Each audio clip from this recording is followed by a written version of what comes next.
So how could we pursue this? And what I'm going to wind up saying in the next several slides is that the main environmental factor in MS is going to be vitamin D. After all this time, it's looking like it's going to be something simple. Now, the hard part about it is not going to occur to you immediately, but we'll get to it. So, is the MHC, the main gene region, regulated by vitamin D? Yes. What about all the other genes that are picked up in these genome-wide association studies, which have individually very small effects? Do they have any connection with vitamin D? We wanted to answer the question we always got: if vitamin D has anything to do with MS, how come MS patients don't have rickets, which is a consequence of vitamin D deficiency?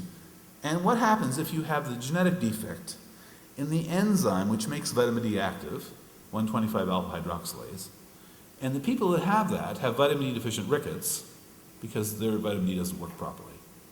So if you have some connection with MS, then surely those people would be more likely to get MS. Now the problem is there aren't many of them around. It occurs in 1 every 500,000 people. But we got an answer on this story.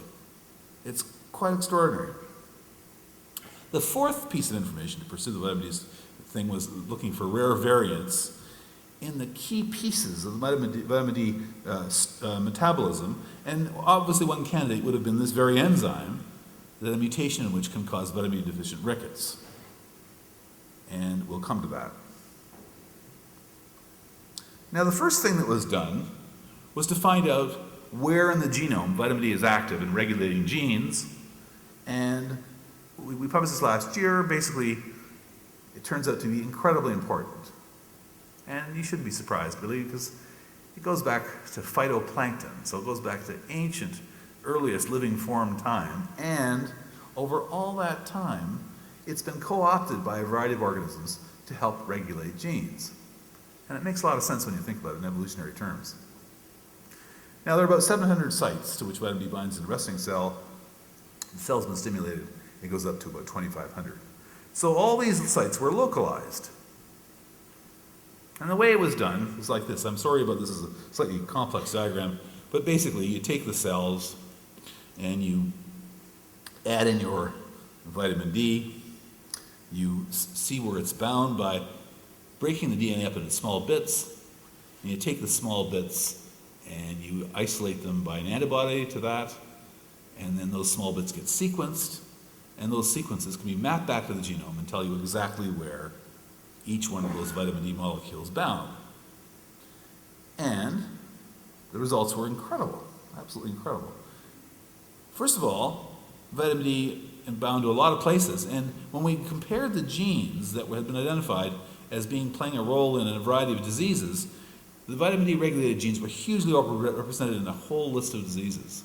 So it's true for colon cancer and height and rheumatoid arthritis, MS, lupus, Crohn's disease, and so on. All these had representation of vitamin D regulated genes.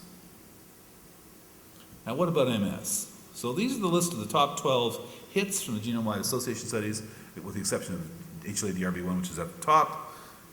And now we're asking, and the student that did this, Sriram Ramagopal, was essentially asking whether or not vitamin D bound to the region of these genes using the diagram I showed you.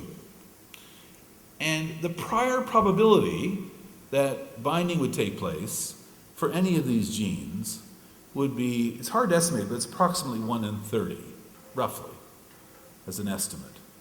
So the likelihood that any of these would be bound to by vitamin D using a null hypothesis, which is it's not related, would be, you would expect none of them would be regulated by vitamin D. That would be the prior expectation. None of them would be regulated by vitamin D. And here's what happens. So in fact, most of them are regulated by vitamin D, and with more recent data, it looks like 11 of the top 12 are regulated by vitamin D. So the prior probability that would be true is something like 1 in 30 times 1 in 30 times 1 in 30 times 1 in 30, 11 times. It's a big number. This by itself, to me, says it pretty well has to be vitamin D. It's got to be involved in pathogenesis somehow, because otherwise there couldn't be such a strong connection. So let's go back to the rickets story. When people ask about rickets, I always say there's nothing obvious. Although Saudi Arabia, interestingly enough, has lots of MS now, and it's particularly come up in the last generation. And they have lots of rickets. And why? I was there for 5 days. It was never below 40 degrees. There was never a cloud to be seen. And you wonder, how in the world could people be deficient in a vitamin D product of sunshine?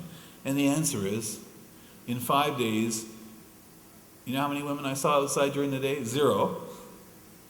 And the entire social life, in Jeddah at least, takes place between midnight and about 4 a.m. because it's too hot during the day. So they're all on the banks of the Red Sea with the small children between 12 and 4 a.m. because that's when social life occurs. Otherwise, it's not possible to do it except indoors.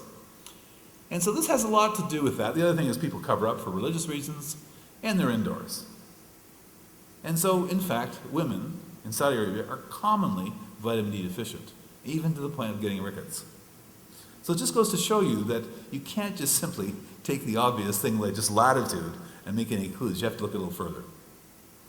So with colleagues in Bergen, they managed to round up, after some discussions, some cases of vitamin D deficient rickets. Now in Norway, there are 5 million people, 1 in 500,000, there should be maybe 10 cases of this rare disease. Actually, as it turns out, they didn't find any, except for 3 cases, all of them had MS. Now the prior probability that they would have MS is vanishingly small. Think about this. The condition occurs 1 in 500,000 people, right? MS occurs, let's say, 1 in 1,000 times. So how many people with MS or how many people with VDDR would you have to screen to find one case in which both occurred? The answer is a very, very large number. So 3 is actually highly significant statistically. Too much of a coincidence. Now people always ask me about identical twins separated birth and reared apart, and I should Stanley mentioned it, but there aren't enough people on the planet to do such a study, and I had never seen such a family. Never seen one.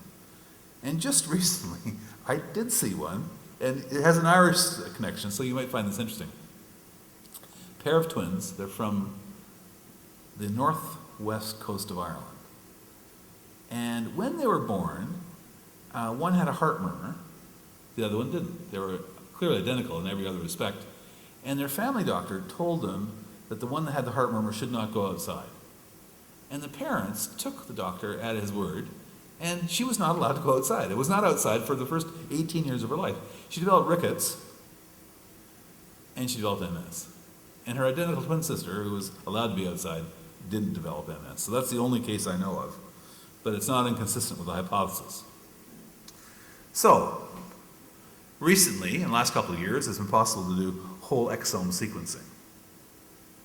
Now, we knew 2 things. One, if you looked at families where there were many cases of MS, then they had a higher density of susceptibility genes than the random MS patients. And in Canada, we collected them for 30 years. We had 50 families which had 4 or more affected. We had one family with 19 people affected, one with 15 people affected, one with 12 and 11. So we had some very big families. And so this is a logical place to look for rare variants in a pathway which give you some insight into the pathogenesis of the disease. And it worked. So whole exome sequencing was done, and a number of mutations were found, and guess where they were found? Well, this is the technical details of the whole exome sequencing, which probably don't concern you. It tells you how much sequence, shows how hard people worked. So there were 3 loss-of-function mutations found that destroy the activity of these genes. I'm making and simplifying things. The first one is, in fact, the alpha hydroxylase that converts vitamin D to its active form.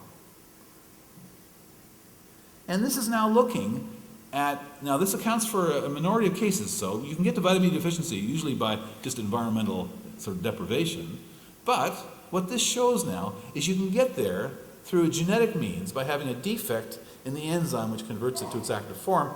And what we did here was we took 3,000 families where the parent and the child was affected, or parent was unaffected, the child was affected, and we looked to see when the parent carried this rare mutation, and if they did they transmit it to the MS offspring? The chance would be 50-50 every time.